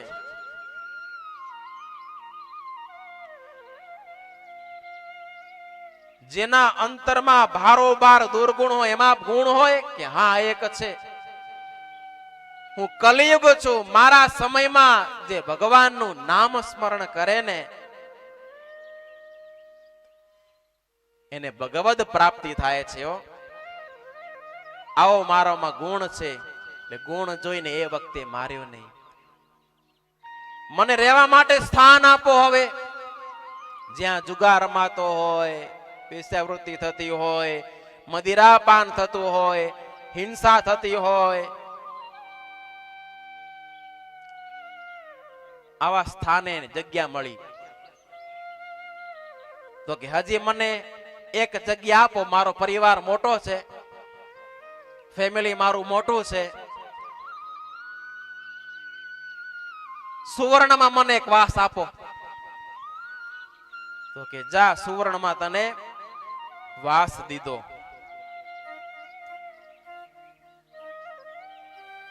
સુત પુરાણી કહે, હે પરીક્ષિત રાજન, હે મહર્ષિઓ, પાંડવો તો હિમાલયમાં ચાલ્યા ગયા હતા. જરાસંધને મારી સુવર્ણનો મુગટ અનિતિનો લઈ આવ્યા હતા. ભગવાન દ્વારિકાધીશે કીધું કે અનિતિનું દ્રવ્ય છે, આ દ્રવ્ય દુઃખ દેશે. એટલે મોટા પટારામાં એને પૂરી અને તાળું મારી દીધેલું. પરીક્ષિતના નજરમાં આ પટારો આવ્યો કે આ પટારામાં શું છે? તાળું ખોલીને જોયું, ત્યાં સુવર્ણનો મુગટ ને એમાં તમે જો ઓલા હીરા જગમગ જગમગ જગમગ થઈ રહ્યા હતા. અનિતિનું દ્રવ્ય જગમગાટ બહુ કર્યો. લેવાની મજા આવે પણ અણહક નું હોય ને હોહરું જાય. હોય એ કોઈનું ટકતું નથી, મૂળ સોતે જાય છે. તો પરીક્ષિત મહારાજ એને એમ થયું કે આ મસ્તક ઉપર ધારણ કરીને જોઈ તો ખરા, લાગે કેવા છે ને એમાં વાસ કેનો થઈ ગયો તો પ્રભાવ જણાવ્યો. જેવો મસ્તક ઉપર ધારણ કર્યો ને, બુદ્ધિના વિચાર બદલાઈ ગયા. જેના અંતરમાં જીવ દયા છે, આજે સંકલ્પ થયો કે વનમાં જઈને મૃગયા કરું. ઘોડા ઉપર બેસી અને પરીક્ષિત રાજા મૃગયા કરવા માટે નીકળ્યા.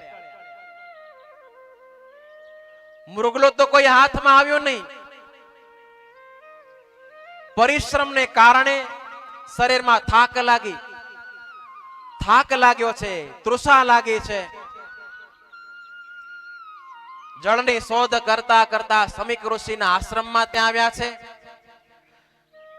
એ વખતે મુનિ તો ધ્યાન મુદ્રામાં ભગવાનનું ધ્યાન કરી રહ્યા છે.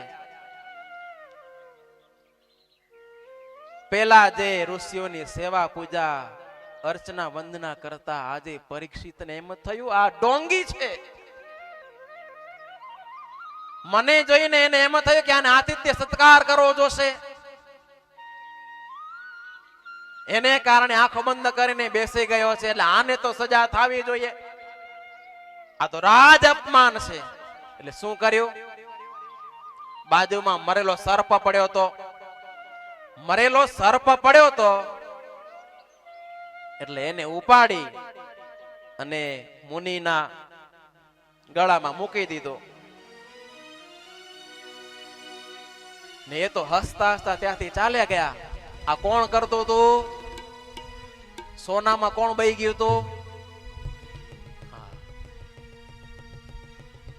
ને તો ત્યાંથી નીકળી ગયા. આ બાજુ ઋષિ કુમારે જઈને વાત કરી શૃંગીને, અરે જુઓ તો ખરા, કોઈ કે આવીને તમારા પિતાના ગળામાં મરેલો સર્પ નાખ્યો છે.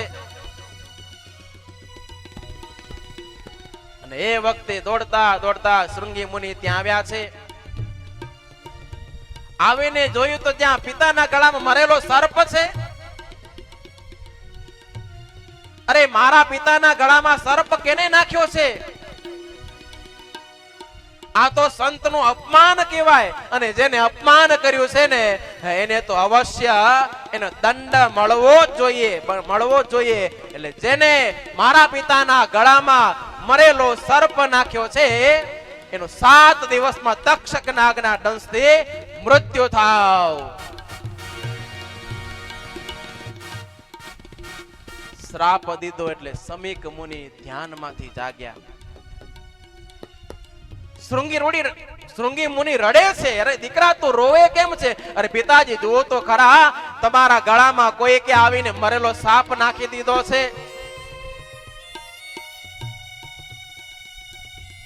સમીક મુનિએ જોયું, બીજું કોઈ નહીં, આ દેશનો રાજા પરીક્ષિત મહારાજ. અરે દીકરા તે શું કર્યું?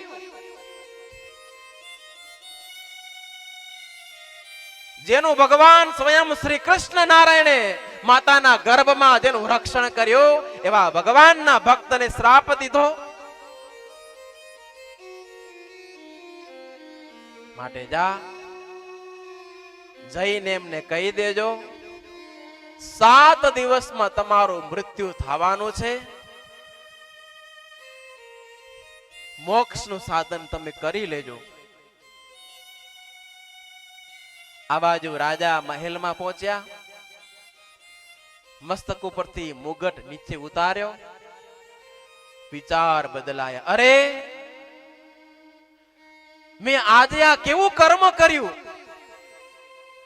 જે હાથ દ્વારા સંતોનું સેવા પૂજા કરતો, એ જ હાથે આજે એ સંતના ગળામાં મરેલો સર્પ નાખ્યો.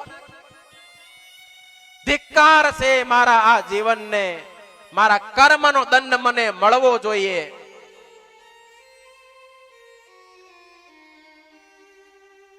આવો જ્યાં વાલા ભક્તો, પરીક્ષિત રાજા વિચાર કરે છે ને, એ જ સમયમાં શૃંગી મુનિ આવ્યા છે. પરીક્ષિત રાજાને કહે, રાજન, માત્ર 7 દિવસમાં તક્ષકના દંશથી તમારું મૃત્યુ થવાનું છે. મૃત્યુને તમે સુધારી લેજો. આટલું કહી શૃંગી મુનિ ત્યાંથી વિદાય થયા છે.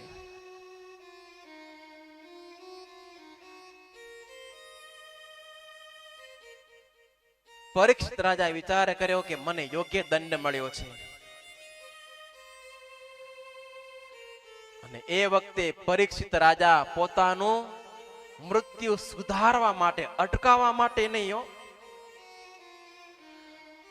મૃત્યુ સુધારવા માટે મુનિઓ ઋષિઓને પૂછા કરી કે જેનું માત્ર 7 દિવસમાં મૃત્યુ થવાનું હોય એને મૃત્યુ કઈ રીતે સુધારવું.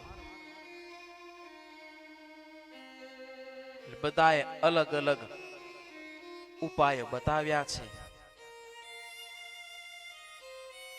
ને એ અરસામાં જેની 16 વર્ષની અવસ્થા છે એવા અવધૂત પરમહંસ સુખદેવજી મહારાજનું ત્યાં આગમન થયું છે. આ બાજુ જન્મજયનો રાજ્યાભિષેક કરી ગંગાને કિનારે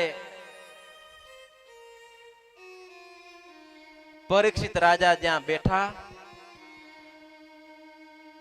સુખદેવજીને પ્રશ્ન કર્યો છે કે હે ગુરુ મહારાજ,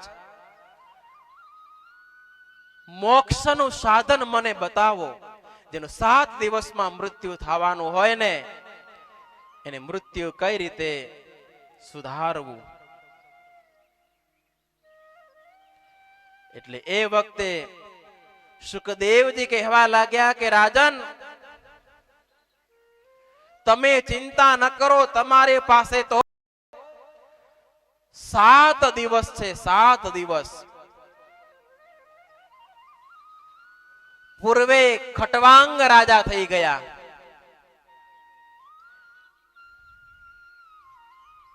ને ખટવાંગ રાજા કેવા છતે દે સ્વર્ગમાં જાતા હો.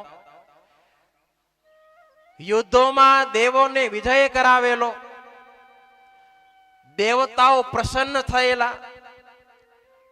રાજાને જ્યારે માગવાનું કહ્યું ત્યારે ખટવાંગ રાજાએ મોક્ષની માંગણી કરી, ત્યારે દેવતાઓ કહેવા લાગ્યા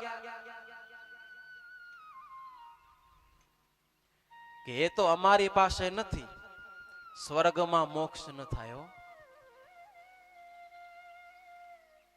તો હવે મારે મૃત્યુનો કેટલો સમય છે? 2 ઘડી છે. એટલે તરત જ પૃથ્વી લોકમાં આવ્યા. શા માટે આવ્યા? પોતાનું કલ્યાણ માટે. એકાગ્ર ચિત્તે ભગવાનનું ધ્યાન લગાવી અને ખટવાંગ રાજા ભગવાનમાં જોડાઈ ગયા અને અંતે ભગવત ધામને પામી ગયા છે. ને તમારી પાસે રાજન 7 દિવસ છે. એટલે વૈરાગ્ય રૂપી તલવારથી મમત્વ રૂપી બંધનને કાપે, મનને વશ કરે અને ભગવાનમાં કે ગુરુ મહારાજ ધ્યાન કઈ રીતે કરવું? પ્રથમ આસન પ્રાણાયામ સિદ્ધ કરવા, વિષયમાંથી અનાસક્ત થઈ ઇન્દ્રિયોને જીતે, મનને વશ કરે અને એ મન દ્વારા ભગવાનમાં વૃત્તિને તમે જોડી દેશો ને તો અખંડ તમને ભગવાનનું સ્મરણ થવા લાગશે.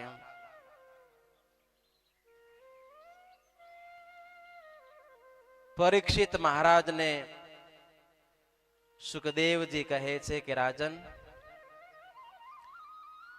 તમે મારે સન્મુખ બેસી જાઓ, તમારા કલ્યાણની વાત તમને કરું છું. એટલે એ વખતે સુખદેવજી મહારાજે પરીક્ષિત રાજાને ભાગવતામૃતનું રસપાન કરાવવા લાગ્યા છે.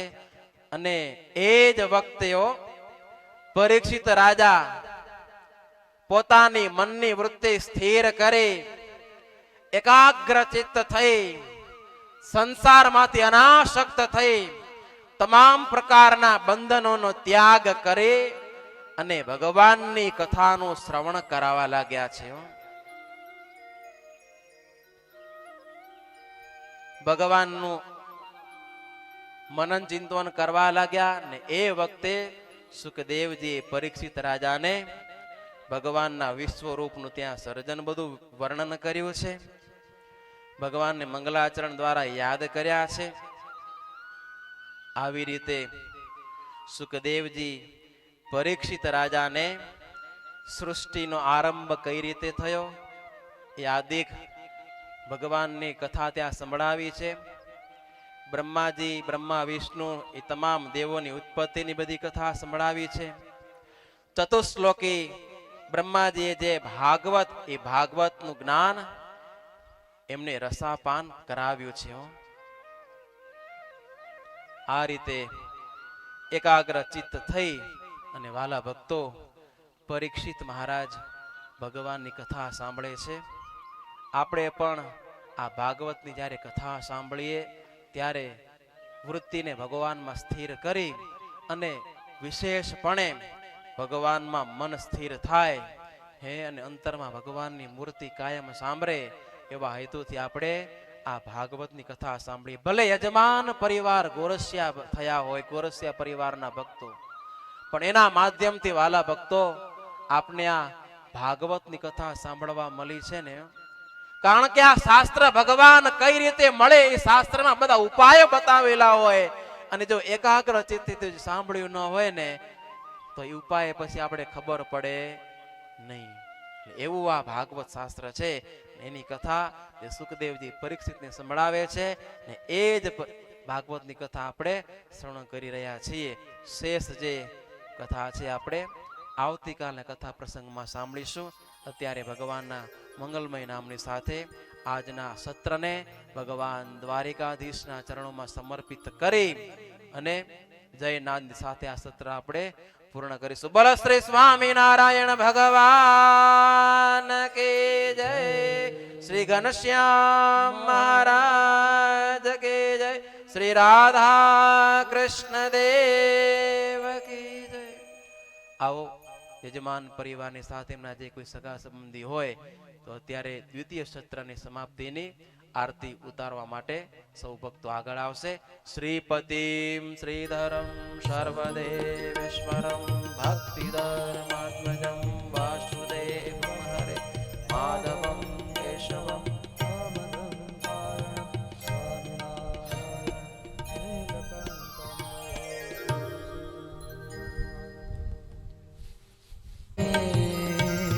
પ્રભુ જય સદગુરુ સ્વામી સહજાનંદ દયાળુ, સહજાનંદ દયાળુ બળવંત બહુ નામી.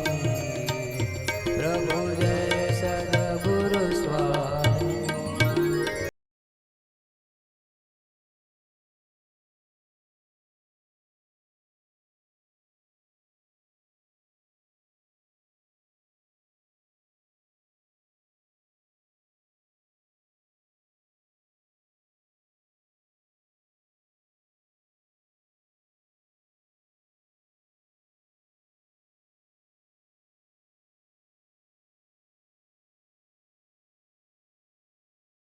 નારાયણ નરગ્રાતા દ્વિજ કુલ તનુ ધારી, પ્રભુ દ્વિજ કુલ તનુ ધારી. અમર પદે દયો ધાર્ય, અમર પદે દયો ધાર્ય, અગણિત નર નારી. પ્રભુ જય સદગુરુ સ્વામી. નિત્ય નિત્ય નવતમ લીલા કરતા અવિનાશી, પ્રભુ પરતાય અવિનાશી. 68 તીરથ ચરણે, 68 તીરથ ચરણે બોલી ગયા કાશી. પ્રભુ જય સદગુરુ સ્વામી. પુરુષોત્તમ પ્રગટનો જય દર્શન કરશે, પ્રભુ જય દર્શન કરશે.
સ્વામિનારાયણ સ્વામિનારાયણ સ્વામિનારાયણ નારાયણ નારાયણ સ્વામિનારાયણ નારાયણ નારાયણ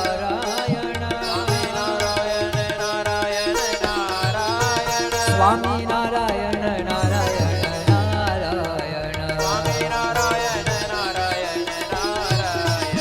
સ્વામિનારાયણ નારાયણ નારાયણ સ્વામિનારાયણ સ્વામિનારાયણ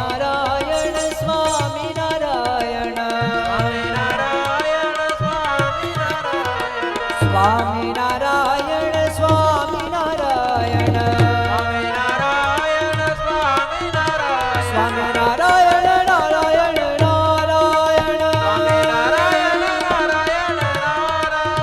સ્વામિનારાયણ નારાયણ નારાયણ હે સ્વામિનારાયણ નારાયણ નારાયણ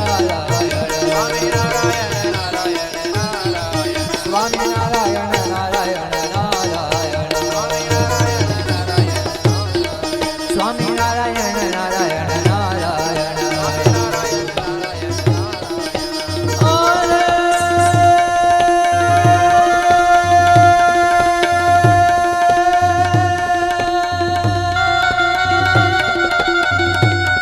જય રામ યાદા ગયન સાદા જલ અગાધાય અંતરે જબ જીવન ગાધા કરી હાદા હરણ રાધાય અનુસરે મિટ ગઈ ઉપાદા ચૈન બાધા વંદના દાદા કરી જય રમન રાધા મિત્ર વાદા હરણ વાદા શ્રી હરિ રજી રે હરણ વાદા શ્રી હરિ જય ગોવિંદા જય શ્રી રાધા રમણ મદન મોહન મહારાજ